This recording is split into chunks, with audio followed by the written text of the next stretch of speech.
सांगली मध्यवर्ती बस स्थानक परिसरात चोरट्यांनी अक्षरशः धुमाकूळ घातल्याची चर्चा असून प्रवाशांच्या सुरक्षेचा गंभीर प्रश्न ऐरणीवर आला आहे.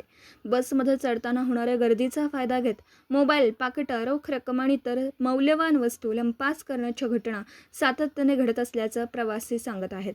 वाढत्या चोरीच्या प्रकारांमुळे प्रवाशांमध्ये भीतीचं वातावरण निर्माण झालं आहे. बस स्थानक परिसरात लाखो रुपयांचा खर्च करून सीसीटीव्ही कॅमेरे बसवण्यात आले असले तरी चोरीच्या घटनांवर प्रभावी नियंत्रण दिसत नसल्याची तीव्र नाराजी व्यक्त होते. चोरी झाल्यानंतर तक्रार करूनही आरोपींचा माग लागत नसल्याने सीसीटीव्ही यंत्रणा केवळ नावालाच असल्याची टीका नागरिकांकडून केली जात आहे. सकाळ आणि संध्याकाळच्या गर्दीच्या वेळेत चोरट्यांच्या टोळ्या सक्रिय असल्याची चर्चा असून महिला, ज्येष्ठ नागरिक आणि ग्रामीण भागातून येणारे प्रवासी यांनाही लक्ष केलं जात असल्याचं सांगितलं जात आहे. त्यामुळे प्रवाशांमध्ये असुरक्षिततेची भावना वाढीस लागली आहे.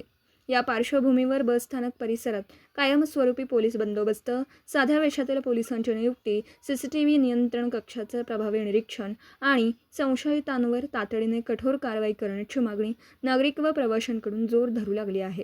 दरम्यान चोरीच्या घटनांवर वेळीच आळा घातला नाही तर प्रवाशांच्या सुरक्षेचा प्रश्न अधिक गंभीर होण्याची भीती व्यक्त होत असून संबंधित यंत्रणांनी तातडीने ठोस उपाययोजना कराव्यात अशी मागणी आता अधिक तीव्र झाली आहे.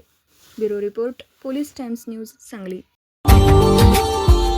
Subscribe now and press the bell icon. Never miss an update.